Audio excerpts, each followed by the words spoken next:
the moon is best known probably for the seas, the so-called mare, which of course are totally dry, the craters and the mountains, but there are a whole lot of other very interesting features like riddles or valleys and so on, and mounds, these domes, which are what we're going to talk about now.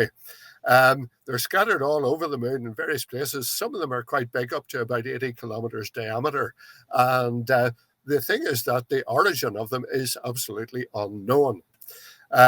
So NASA want to study a particular set of domes near the Gruithuisen crater, which is on the Oceanus Procellarum. And actually, quite interestingly, it's not all that far away from Rumker, where the Chang'e 5 Russian spacecraft landed recently and brought back samples. So if you're used to looking at the moon through an inverted image telescope with north at the bottom and south at the top, down near the bottom, there's a very, very prominent, beautiful feature called the Sinus Iridum, the Bay of Rainbows. And the Gruithuisen domes are just to be rather Anarakish, just above and to the right of that feature there. So that's the sort of area we're looking at. Now, the interesting thing is that from spectroscopic study, we know that the domes are very rich in silica, so it's a bit like granite.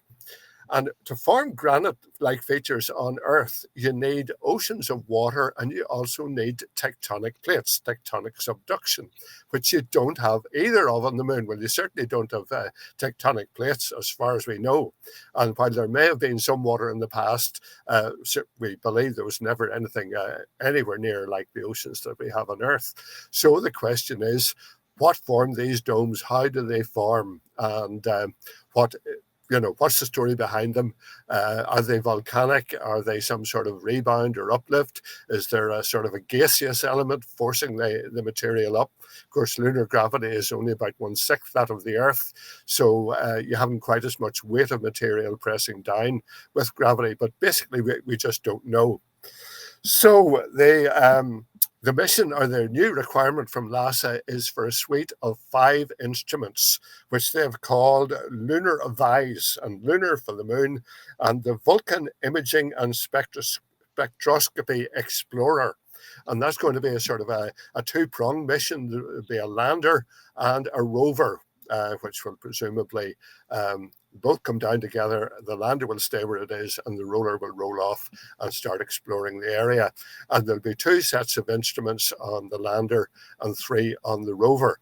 At the moment, there don't seem to be any plans to actually bring back samples, but the instruments will be very sophisticated and will be able to actually analyze the material on the spot. So we're awaiting for more information on that. NASA have simply put out the requirement for this, so it's all to be designed and so on. It'll be part of the Artemis program. So that ties in very nicely with what we've been talking about. So the overall goals of this part of the Artemis project are to study the geology in the early part of the moon's history.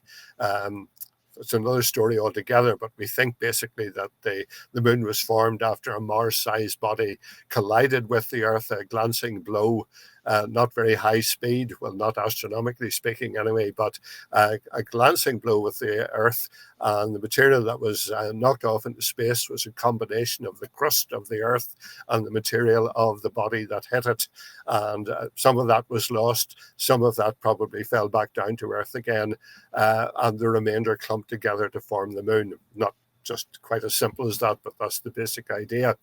So there's a lot of still information still that we need to get from the moon to confirm whether that sort of theory is right. And the other interesting thing about this mission is it's going to just study yeast, how yeast develops and grows and evolves if appropriate on the moon in an environment which is not just 1/6 of Earth's gravity, but it's also a highly intensely radiative environment. You get radiation from the sun. You also get cosmic rays as well, because there's no atmosphere to protect. So Domes can be seen in any reasonable amateur telescope. You just need a low angle of lighting so that they form a sort of a shadow. They'll be bright on one side and dark on the other.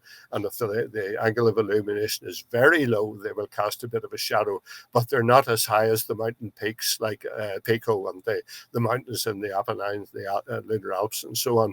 So this is an area of great interest to lunar geologists, and it'll be a case of watch this space, as they say, and see what they find.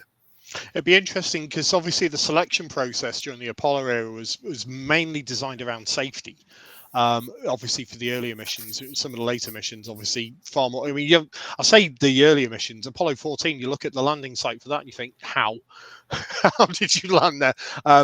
Obviously, now we've got much higher resolution due to Clementine and a whole slew of orbiting probes that have been orbiting the moon, in the past and present, still to this day. So we've got much higher resolution data. You only have to look at the data that came back we showed a few months ago from the Indian Space Agency, where you can see the flags from the Apollo missions, etc. So being able to ascertain a very good landing site for some of the future Artemis missions, given what they're going to have to land on, which, as we still know, is going to be something about the size of a Gemini, if SpaceX to be believed. I mean, they're still looking at landing, basically the top half of a Starship almost on the surface of the moon, which I've still got major reservations about, and the down thrust, and potentially what that's going to do in terms of lunar surface, etc. I love these kind of things because, as you said, you look at the collapsed lava tubes, the Apollo 15 site at Hadley Roll, massive collapsed lava tube. And there's still so much to learn from lunar geology. We've only, everybody keeps saying we've only scraped the surface with the Apollo missions and some of the later Russian, etc., sample return missions. And, China, obviously, the most recent with the sample return. We've still only scraped the surface. And unless we send out a kind of flotilla of drones, as it were, that could basically, fly around and potentially land small versions of the Apollo lander kind of thing, where you've got, autonomous vehicles that can fly around, land, touchdown, pick up samples, drill down, pick up samples, return them to an Artemis style base. I'm talking Artemis, the Andy Weir novels style base on the moon. You're not going to understand the full extent of what lunar geology is really. And then we've still got to drill right down deep because, as you said, the theory is that large Mars-like body impacted the Earth X number of billion years ago, and the catastrophic impact basically gave us our Earth-Moon system as we now know it. And the moon obviously been a lot closer at the time, again interesting in terms of the rotation rate of the Earth, etc. There's so much still to learn from this. It fascinates me, and I know for a lot of astronomers the moon is just an annoyance. It's a light pollution annoyance, but it's one of those things. We both knew Patrick Morse, Patrick, in the old days, Terry, and he had a lifetime just studying the moon. It's one of those things, and the data coming back still, given it's the closest object to us in the universe, as it were. We're still getting remarkable data from it. We're still learning, and we're still, trying to understand so much about it. 50 years on from the first landing. So we have some very intelligent contributions there, which I like. I think the Claggers is as good an explanation. The soup dragon, Chris. Chris. It's the soup dragon.